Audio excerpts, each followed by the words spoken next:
ప్రభునందు ప్రియమైన సహోదర సహోదరులారా, ప్రభువును రక్షకుడైన యేసుక్రీస్తు వారి నామంలో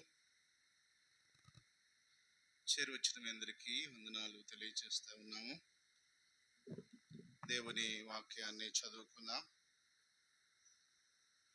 పరిశుద్ధ గ్రంథమైన బైబిల్లో నుండి దినవృత్తాంతముల 2వ గ్రంథం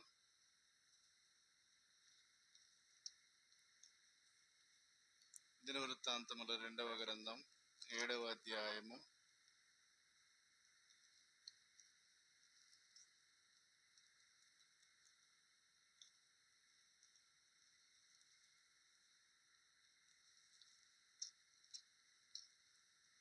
14, 15,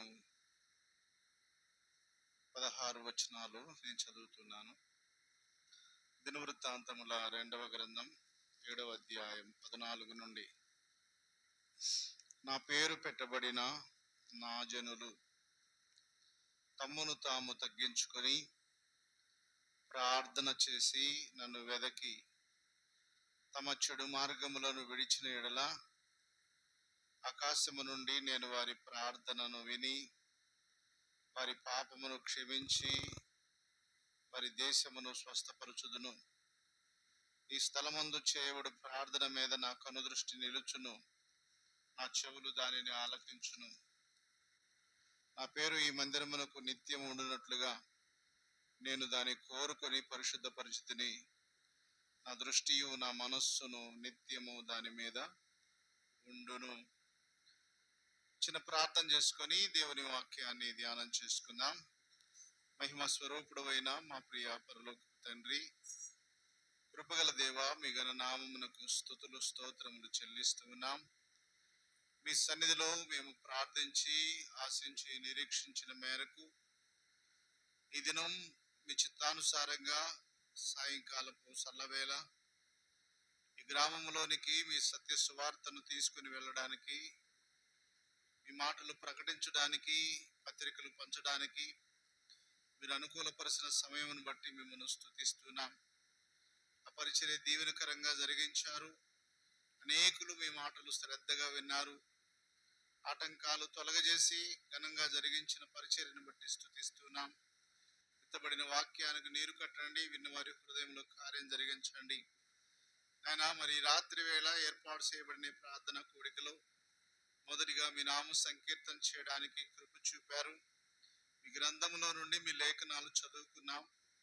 అందులో ఈ సంగతులు మాకు వివరించి మాతో మాట్లాడమని, మాకు వినగల చెవి, గ్రహించగల మనస్సు, మీ పరిశుద్ధ వాక్కులకు లోబడే స్వభావం దయచేయమని యేసుక్రీస్తు ప్రభు మహిమగల పరిశుద్ధ నామములో కృతజ్ఞతాస్తుతి స్తోత్రములు సమర్పించి ప్రార్థన చేస్తూ ఉన్నాము తండ్రి. ఆమేన్. ప్రభునందు ప్రియమైన సహోదర సహోదరీలారా, దైవ గ్రంథమైన బైబిల్లో నుండి మనము ప్రాముఖ్యంగా 3 వచన భాగాలు చదువుకున్నాం. ఈ వచన భాగాలని మనం జాగ్రత్తగా ఆలోచన చేసినట్లయితే ఇక్కడ ఇరువురు వ్యక్తుల మధ్య జరుగుతున్న సంభాషణ. మొదటిగా మాట్లాడుతున్నవాడు దేవుడు అని మనం గ్రహించాలి. దేవుడు మాట్లాడుతున్నాడు. ఎవరితో మాట్లాడుతున్నాడంటే తన దాసుడైన సొలొమోనుతో మాట్లాడుతున్న మాటలను ఇక్కడ గ్రంథస్థం చేయడం జరిగింది. ఇక్కడ దేవుడు పలుకుతున్న మాటలను జాగ్రత్తగా మనం ఆలోచన చేయాలి. రాత్రి వేళ మొట్టమొదటిగా ఆయన తెలియచేస్తున్న మాట ఏంటంటే, నా పేరు పెట్టబడిన నా జనులు అంటున్నాడు.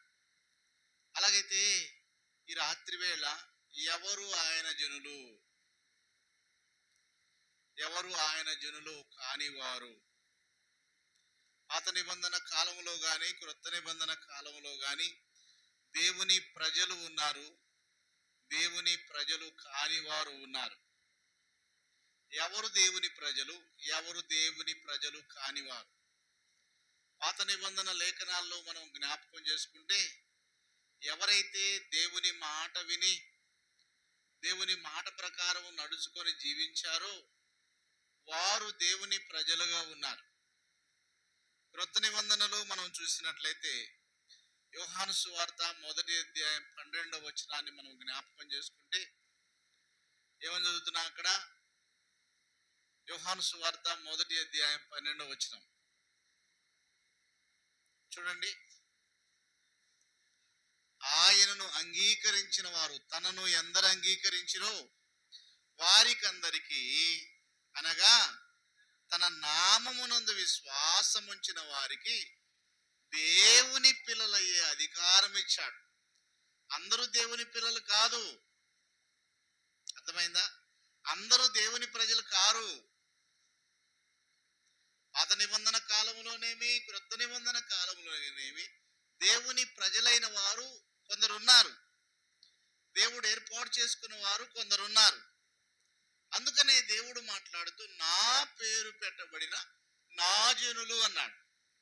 సరే, పాత నిబంధనలో ఎవరు ఆయన జనులు అనేది 1-2 మాటలు నేను మీకు జ్ఞాపకం తెస్తాను. యెషయా గ్రంథం 43వ అధ్యాయం 1 నుండి చదువుకుందాం. యెషయా గ్రంథం 43వ అధ్యాయము 1 నుండి చదువుకుందాం. అయితే యాకోబు, నిన్ను సృజించిన వాడు, నిన్ను నిర్మించిన వాడు ఇలాగూ సెలవిచ్చుచున్నాడు. గట్టిగా చదవం బ్రదర్ కాస్త. నేను నిన్ను విమోచించి ఉన్నాను, భయపడకము, పేరు పెట్టి నిన్ను పిలిచి ఉన్నాను. అదిగోండి నీవు నా సొత్తు. ఎవరితో ఈ మాటలు మాట్లాడుతున్నాడు దేవుడు? తన సేవకుడైన ఇశ్రాయేలుతో మాట్లాడుతున్నాడు, తనను వెంబడించిన ఇశ్రాయేలుతో మాట్లాడుతున్నాడు, ఇశ్రాయేలు జనాంగంతో మాట్లాడుతున్నాడు. యెషయా గ్రంథం 43వ అధ్యాయంలో ఇశ్రాయేలు జనాంగంతో మాట్లాడుతున్నాడు. ఏమంటున్నాడు? పేరు పెట్టి నేను పిలిచి ఉన్నాను, నిన్ను సృష్టించిన వాడని నేనే, నిన్ను నిర్మించిన వాడని నేనే, పేరు పెట్టి నిన్ను పిలుస్తూ ఉన్నాను, నీవు నా సొత్తు అంటున్నాడు దేవుడు. అలాగైతే ఈ రాత్రి వేళ మనం ఆయన సొత్తేనా? మనం ఆయన ప్రజలమేనా? కదండి, మనం ఆయన జనాంగమేనా అని ఆలోచన చేసినట్లయితే ఆ కాలంలో ఇశ్రాయేలు జాతి వారిని దేవుడు అంటున్నాడు, మీరు నా సొత్తు అంటున్నాడు. అలాగైతే ప్రియమైన దేవుని బిడ్డలారా, నా పేరు పెట్టబడిన నా జనులు అన్నాడు. ఇశ్రాయేలు జనాంగం దేవుని ప్రజలు. మరి మనం ఎవరమండి? యోహాను సువార్త 1:12 ప్రకారం మనం ఎవరమి? ఎవరందరూ తన్ను అంగీకరించిరో వారికి అందరికీ, అనగా తన నామమునందు విశ్వాసం ఉంచిన వారికి దేవుని పిల్లలయ్యే అధికారం ఇచ్చాడు. ఆయన యందు విశ్వాసం ఉంచిన వారే దేవుని పిల్లలు. లోకములోని వారందరూ దేవుని పిల్లలు కాదు. అంటే దేవుని సృష్టించిన వారే కానీ,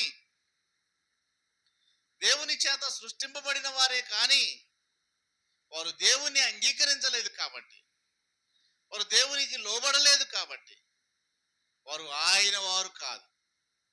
యోహాను సువార్తలు అంటాడు 8వ అధ్యాయంలో ప్రభువు మాట్లాడుతూ, మీరు మీ తండ్రి యగు అపవాది సంబంధులు అంటున్నాడు. ఎవరితోటి? యూదులతో మాట్లాడుతున్నాడు అక్కడ. వాస్తవంగా యూదులు ఎవరండి? యూదులు ఎవరండి యూదులు? ఆయన జనాంగమే. ఇశ్రాయేలీలన్నా యూదులన్నా ఆయన జనాంగమే. ఎందుకు మీరు మీ తండ్రి అపవాది సంబంధులు అంటున్నాడు? ఆ యూదులు ఆయన్ను త్రోసివేశారు, సృష్టికర్తను మరిచి సృష్టిని పూజించారు.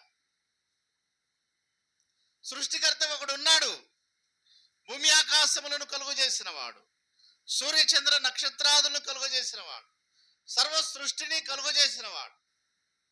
ఆ సంగతి ఎరిగిన ప్రజలే యూదులు, ఆ సంగతి ఎరిగిన ప్రజలే ఇశ్రాయేలీలు. కానీ ఆ దేవుణ్ణి ఏం చేశారంటే వారు త్యజించారు, ఆయన విడిచిపెట్టారు, ఆయనకి వ్యతిరేకంగా జీవించడం ప్రారంభించారు, అపవాది ఆలోచనకు లోబడ్డారు, అపవాది మాట విన్నారు కదండి.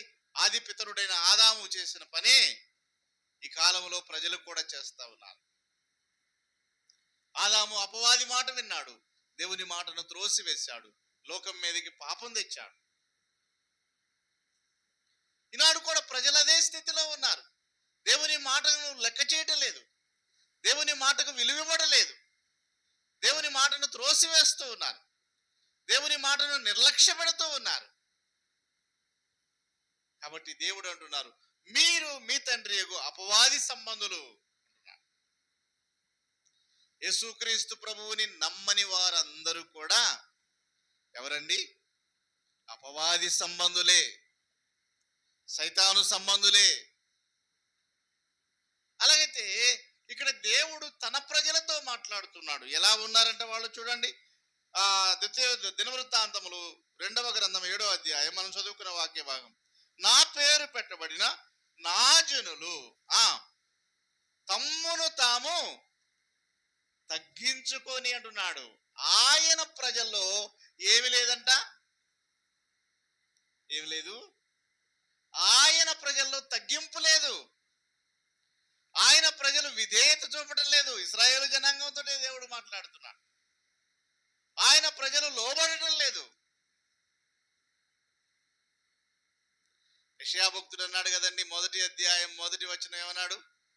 యెషయా గ్రంథం 1వ అధ్యాయం 1-2 వచనాలు. ఆకాశమా ఆలకించుము, భూమి చెవియొగ్గుము, నేను పిల్లలను పెంచి గొప్పవారినిగా చేసేది. వారు నా మీద ఏం చేశారంటండి? తిరుగుబాటు చేశారంట. ఎవరి మీద? కన్న తండ్రి మీద, సృష్టికర్త మీద తిరుగుబాటు చేస్తున్నారు. సృష్టిని పూజిస్తా ఉన్నారు మానవులు. సృష్టికర్త బాధపడతా ఉన్నాడు. నేను పిల్లలను పెంచి గొప్పవారినిగా చేసేది, వారు నా మీద తిరుగుబడి ఉన్నారు అంటున్నాడు. ఇశ్రాయేలు జనాంగం తిరుగుబాటు చేసిన జనాంగం, లోబడనొల్లని ప్రజలు అంటున్నాడు ఆయన. వారు మెడవంచని జనాంగం అయిపోయారు. దేవుడు సొలొమోనుతో మాట్లాడుతున్నాడు. సొలొమోను, నా పేరు పెట్టబడిన నా జనులు ఏం చేయాలి? తమ్మును తాము తగ్గించుకోవాలి. అలాగైతే ప్రియమైన దేవుని బిడ్డలారా, ప్రార్థనలో ఉండవలసిన ప్రాముఖ్యమైన లక్షణం ఏంటో తెలుసా? ఏంటిది? యెషయా ఆది కాండము 18వ అధ్యాయంలో 1-2 మాటలు నేను మీకు జ్ఞాపకం చేస్తాను. ఆది కాండము 18వ అధ్యాయం తీస్తారా?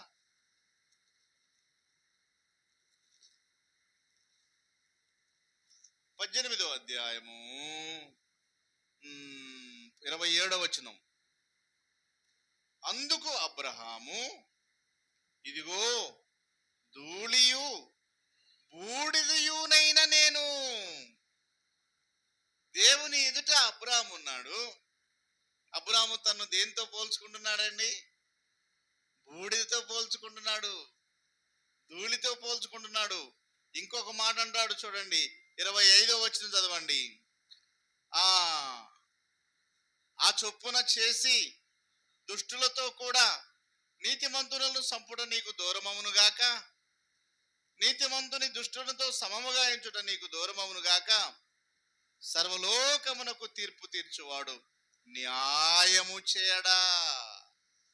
ఎవరి ఎదుట ఉన్నాడు అబ్రహాము? ఎవరి ఎదుట ఉన్నాడండి? సర్వలోకమునకు తీర్పు తీర్చువాడు, యూనివర్సల్ జడ్జి. మీకు కోర్టు అనుభవాలు ఎవరికైనా ఉన్నాయో లేవో నాకైతే తెలియదు, కానీ కోర్టులో జడ్జి గారు వస్తుంటే బిళ్ళా జవాన్ సైలెంట్ అంటారు. ఆ సైలెంట్ అనగానే అందరు కూర్చున్న వారందరూ, లాయర్లతో సహా అందరూ లేచి నిలవబడతారు, మౌనంగా ఉంటారు. జడ్జి గారు ఆ సీట్లో కూర్చున్న తర్వాత ఆయన కూర్చోమన్నప్పుడు మిగతా వాళ్ళందరూ కూర్చుంటారు. జడ్జి గారి ముందు ఎంత నమ్రతో, ఎంత విధేయతో. మాట్లాడకూడదు, సెల్ ఫోన్ ఆపేసేయాలి. వాడెంత కలెక్టర్ అయినా, వాడెంత గొప్ప అధికారి అయినా జడ్జి గారి ముందు ఏం చేయాలి? ఆఫ్ చేయాలి, లోబడాలి అంతే. అయితే ఈ లోక జడ్జికే అంత గౌరవము, వినయ విధేయతలు చూపితే ఈ జడ్జి ఎవరండి? ఏమండి? యూనివర్సల్ జడ్జి, సర్వలోకమునకు తీర్పు తీర్చేవాడు మన దేవుడు. ఏమంటున్నాడు అబ్రహాము? సర్వలోకమునకు తీర్పు తీర్చువాడవయ్యా నువ్వు అంటూ, నేను ధూళియు బూడిదయునైన నేను ప్రభువుతో మాటలాడ తెగించున్నాను. ఎంత తగ్గింపండి! అప్పటికి అబ్రహాము స్థితి ఏంటి? గొప్ప ధనవంతుడు, గొప్ప ఆస్తిపరుడు, ఆస్తి ఉన్నది, ఐశ్వర్యం ఉన్నది, దాసదాసు జనం ఉంది. అప్పటికే 314 మంది పనివారు అబ్రహాం ఇంట్లో పనిచేసేవారు ఉన్నారు. 314 మంది పనివారు ఉన్నారంటే ఎంత ఆస్తిపరుడు అంటారండి, ఎంత ధనవంతుడు అంటారండి.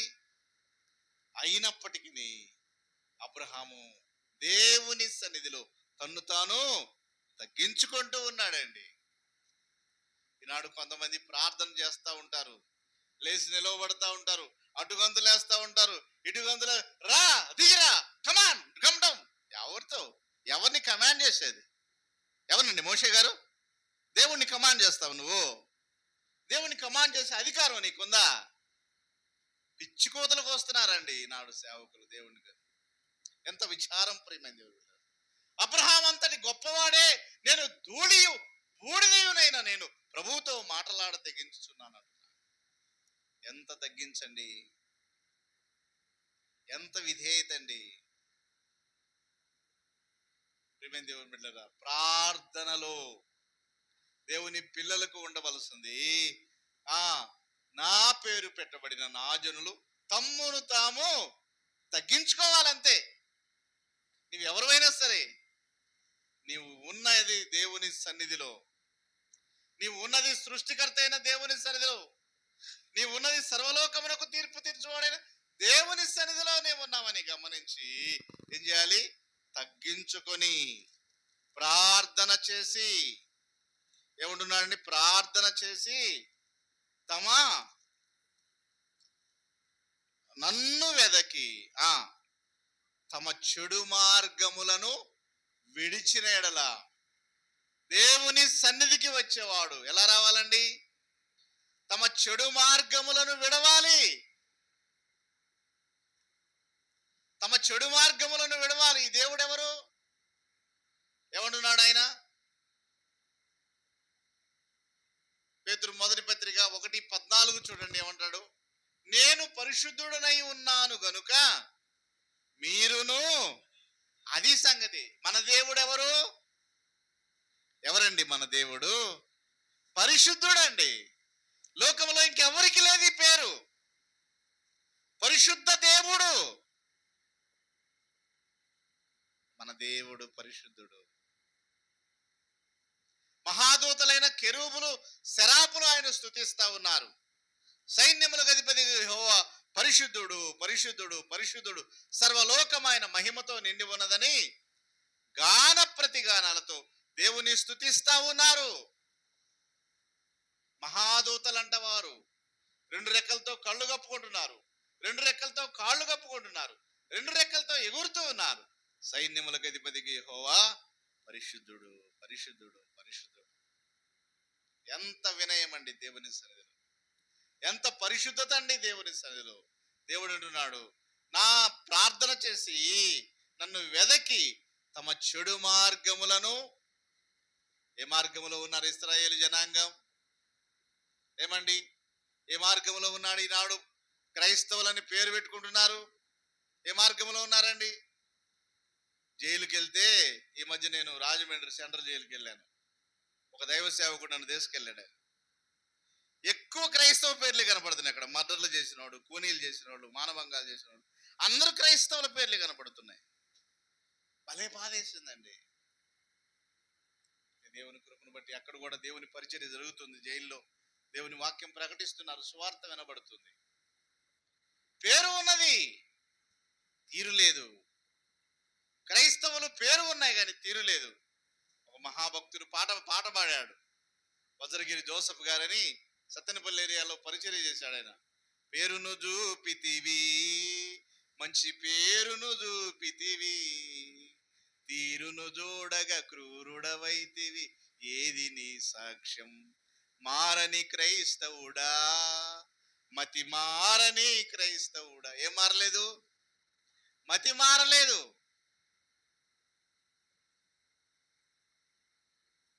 ఏం మారలేదండి?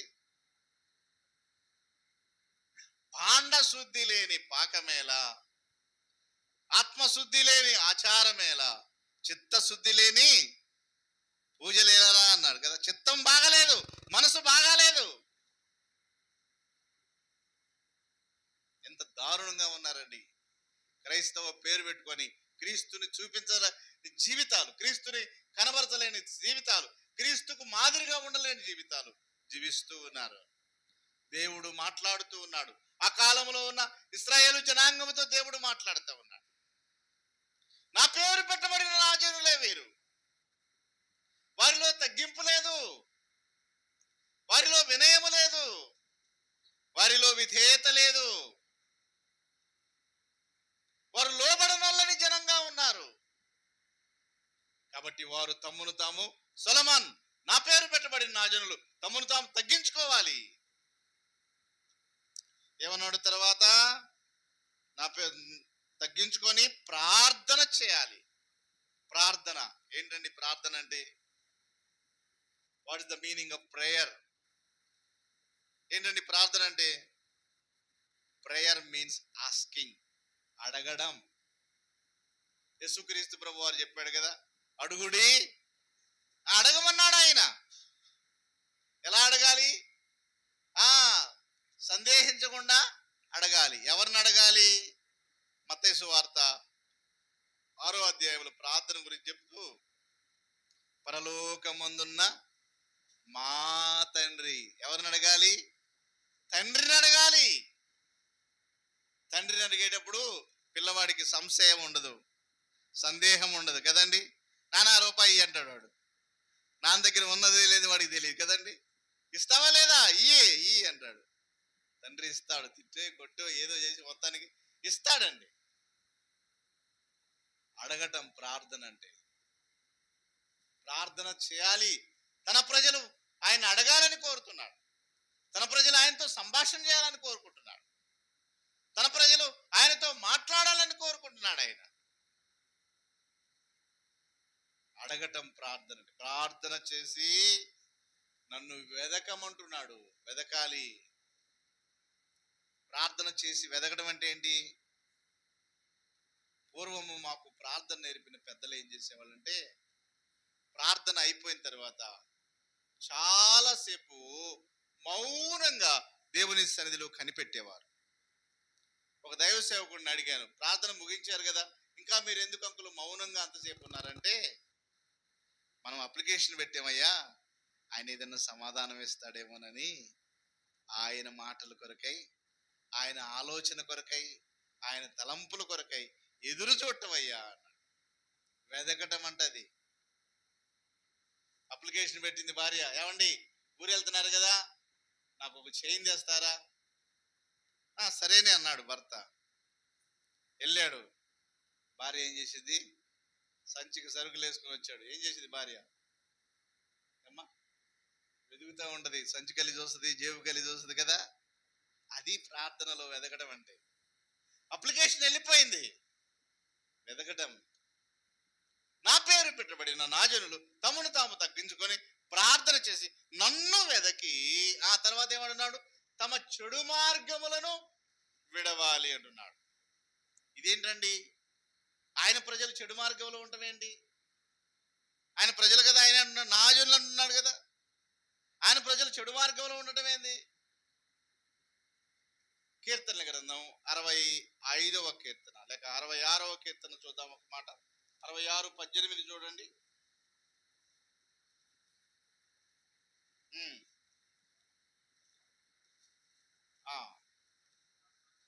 అది సంగతి. ప్రార్థన ఎలా ఉండాలి అంటే, నిర్మలమైన మనస్సాక్షితో ప్రార్థన చేయాలి, నిర్మలమైన హృదయముతో ప్రార్థన చేయాలి. ఇక్కడ భక్తుడు అంటున్నాడు, నా హృదయములో నేను పాపమును లక్ష్యము చేసినడలా ప్రభువు నా మనవి వినడు. అంతే. హృదయములో పాపాన్ని లక్ష్యము చేస్తే, పాపము ఆలోచన వస్తే, పాపము తలంపు వస్తే దేవుడు ప్రార్థన వినడంట. మరి మన ప్రార్థనలు ఎలా ఉన్నాయి? మన ప్రార్థనలు ఎలా ఉన్నాయండి? ఎప్పుడైనా పరీక్ష చేసుకున్నావా? నా ప్రార్థన దేవునికి అనుకూలమైనదిగా ఉన్నదా? ప్రవర్తన దేవునికి అనుకూలమైనదిగా ఉన్నదా? నా క్రియలు దేవునికి అనుకూలమైనవిగా ఉన్నవా? నా మాటలు, నా ఆలోచనలు, నా తలంపులు, నా చూపులు దేవునికి అనుకూలమైనవిగా ఉన్నవా? We should examine ourselves before God. దేవుని సన్నిధిలో మనల్ని మనం పరీక్ష చేసుకోవాలండి, పరీక్షించుకోవాలి. ఇంకా ఏమంటున్నాడు చూద్దాం. ప్రార్థన చేసి నన్ను వెదకి తమ చెడు మార్గములను విడిచిన ఎడలా ఆకాశము నుండి నేను వారి ప్రార్థనను వింటాను. ఎప్పుడు వింటాన్నాడు? ఒకటి, తగ్గించుకోవాలి. 2, ప్రార్థన చేయాలి. 3, ఆయన వెదకాలి. 4, చెడు మార్గములను విడిచిపెట్టాలి. అప్పుడు దేవుడు ఏమంటున్నాడు? నేను ఆకాశము నుండి వారి ప్రార్థనను వింటాను. ఇంకేమంటున్నాడు? వారి పాపమును ఏమంటున్నాడండి? వారి పాపమును క్షమిస్తాను. దేవుడు ప్రార్థన చేస్తే పాపాన్ని క్షమిస్తాడు. క్షమిస్తాడా? క్షమించడా? 12వ అధ్యాయము లూకా రాసిన సువార్త 12వ అధ్యాయమా 18వ అధ్యాయమా బ్రదర్? 18 అనుకుంటాను, చూడండి. 13 చదువుకుందాం. అయితే సుంకరి దూరముగా నిలువబడి నిలుచుండి ఆకాశం వైపు కన్నులెత్తుటకైనను ధైర్యము చాలక రొమ్ము కొట్టుకొనుచు, దేవా పాపినైన నన్ను. ఇదండి ప్రార్థన అంటే. సుంకరి హృదయం అంతా నిర్మలంగా ఉంది. అప్పటి వరకు సుంకరి గురించి పరిసయ్యుడు ఏమన్నాడు? నేను అలాంటి వాడిని కాదు, ఇలాంటి వాడికి, ఇదిగో ఈ సుంకరి లాంటి వాడు కాదన్నాడు.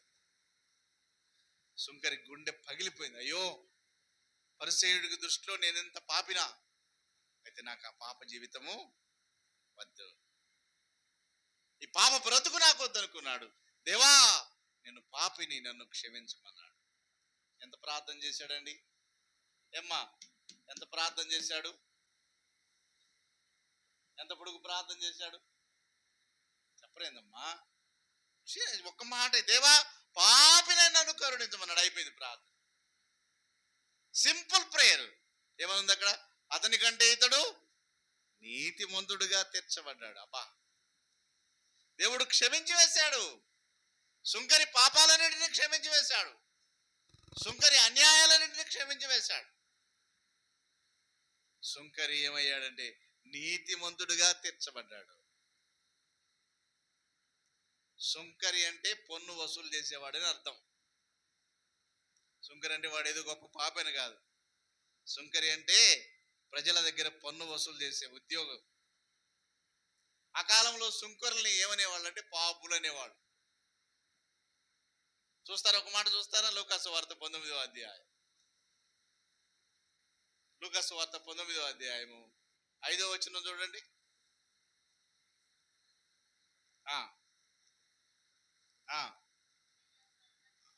6వ వచనం చదువమ్మా. చేర్చుకునేను. అందరూ అది చూసి సుంకరిని ఏమంటున్నారు? సుంకరులు ఆ కాలంలో పాపులుగా పరిగణించబడేవారు. ఎందుకంటే ప్రజల దగ్గర అన్యాయంగా డబ్బులు వసూలు చేసేవాళ్ళు కాబట్టి వారు పాపులుగా పరిగణించేవారు. ఇప్పుడు పరిసయ్యుడు ఈ సుంకరి వలె నేను ఉండనందుకు నీకు స్తోత్రం అంట. అసలు పరిసయ్యుడే పెద్ద పాపి అక్కడ కదండి. నేను వాళ్ళ ఉండలేదు, వీళ్ళ ఉండలేదు, అన్ని చేస్తున్నాను, దేవుడికి తెలియదు అనుకుంటున్నారు చాలా మంది. ప్రార్థన చేస్తారు. ఇలాంటి వాళ్ళు కూడా ఉన్నారు కదండి. ప్రార్థన చేస్తా దేవుడికి పితూరీలు చెప్తా ఉంటారు. దేవా అట్లా దేవా, ఎట్లా దేవా, ఆ మనిషి అట్లా దేవా, ఈ మనిషి ఎట్లా దేవా. దేవుడికి తెలీదా? ఏమండి, ఆయన మనుషుని హృదయము ఎరిగిన దేవుడైతే, మనుషుని ఆంతర్యాలు ఎరిగిన దేవుడైతే ఆయనకు మనం చెప్పేది ఏంటండి? సుంకరికి భయం వేసింది. ఆకాశం వైపు చూడటానికైనా ధైర్యం చాలేదు, కనులెత్తుడికైనా ధైర్యం చాలక తలదించుకొని రొమ్ము కొట్టుకుంటూ, దేవా పాపినైన నన్ను కరుణించమన్నాడు. ఎంత పశ్చాత్తాపం! దేవుడు అన్నాడు, ఇతడు నీతిమంతుడు అయిపోయాడు, క్షమించి వేశాడు కదండి. దేవుడు ఏం చేస్తా ఉన్నాడంటే క్షమించి వేస్తాడు. వారి పాపములను క్షమించి వారి దేశమును స్వస్థపరచుదును అంటున్నాడు. క్షమించడం మాత్రమే కాదు, ఇక్కడ ఒక ప్రాముఖ్యమైన సత్యం నేర్చుకోవాలి. మనం ప్రార్థన చేస్తే దేవుడు ఏం చేస్తాడంట? దేశాన్ని స్వస్థపరుస్తాడు కదండి. మనం ప్రార్థన చేస్తే దేవుడు దేశాన్ని స్వస్థపరుస్తాడు. నీ ప్రార్థనలో నా ప్రార్థనలో ఎంత గొప్ప శక్తి ఉందో గ్రహించండి. మన ప్రార్థనలు ఆయన విని మన పాపములను క్షమిస్తాడు. మొదటిగా మన దేశమును ఆయన స్వస్థపరుస్తానంటున్నాడు. ఇంకా ఏమంటున్నాడండి? ఈ స్థలమందు చేయబడు ప్రార్థన మీద నా కనుదృష్టి నిలుచును. సొలొమోను ఒక దేవాలయం కట్టించాడు. ఆ దేవాలయంలో చేరి దేవునికి ప్రార్థన చేశాడు సొలొమోను ప్రార్థన దేవుడు విన్నాడు. సొలొమోను హృదయాన్ని దేవుడు చూశాడు. సొలొమోను కట్టించిన దేవాలయం దేవునికి సంతృప్తినిచ్చింది. అందుకనే దేవుడు అంటున్నాడు, ఈ స్థలమందు చేయబడు ప్రార్థన మీద నా కనుదృష్టి నిలుచును, నా చెవులు దానిని ఆలకించును. అబ్బా, మన దేవుడు వినే దేవుడు, మన దేవుడు కనే దేవుడు, చూసే దేవుడు. ఎంత గొప్ప దేవుడు అండి! మన దేవుడు వింటాడు, మనం ప్రార్థన వింటాడు, మన మొరలు వింటాడు. వింటాడా వినడండి? నిర్గమాకాండం 2వ అధ్యాయం 24 నుండి చదువుతారా?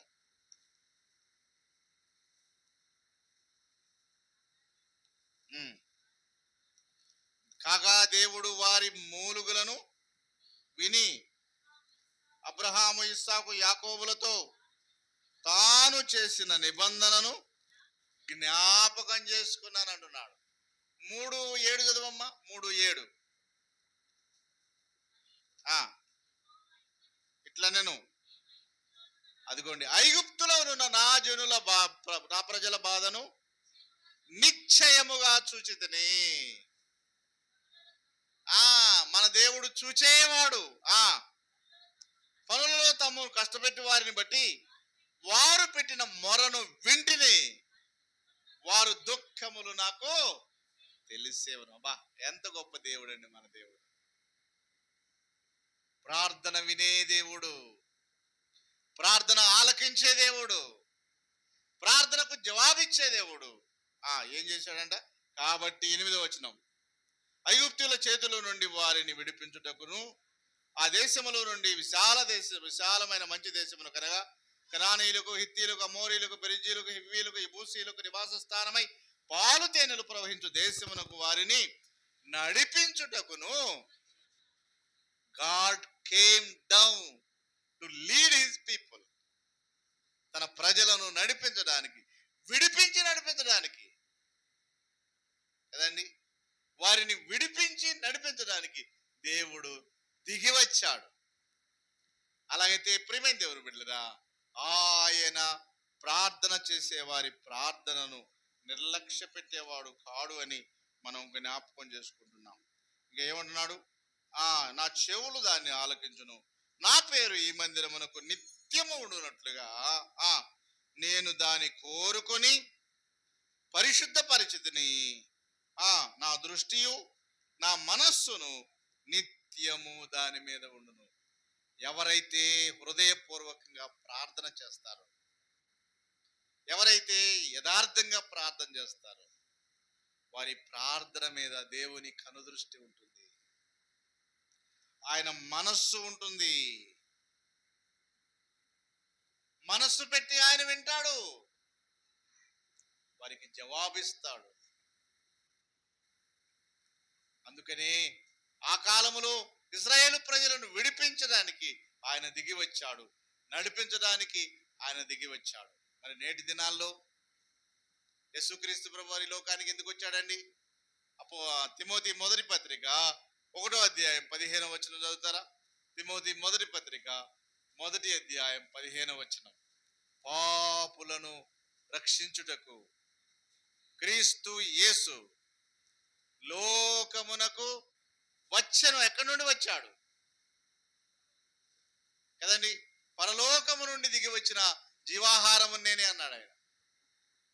పరలోకము నుండి దిగి వచ్చాడు లోకములోని మానవాళిని రక్షించడానికి. క్రీస్తు యేసు పాపులను రక్షించడానికి. పాపులు ఎవరండి? మనం జ్ఞాపకం చేసుకున్నాం. ఏ భేదమును లేదు, అందరూ పాపము చేసి దేవుడు అనుగ్రహించు మహిమను పొందలేకపోతున్నారండి. పాపానికి శిక్ష ఉన్నది, అది యుగాల నుండి నరకాగ్ని గుండము. అగ్ని ఆరదు, పురుగు చావదు. పాపం చేసి పాపములోనే చనిపోతున్న మానవులు నరకాగ్ని గుండానికి వెళుతుంటుండగా, అలాంటి మానవులను రక్షించడానికి పరిశుద్ధుడైన దేవుడే, సృష్టికర్త అయిన దేవుడు, క్రీస్తు అనగా దేవుడు, యేసు అనగా మానవుడు, దేవుడే మానవుడుగా ఈ లోకానికి దిగి వచ్చాడు.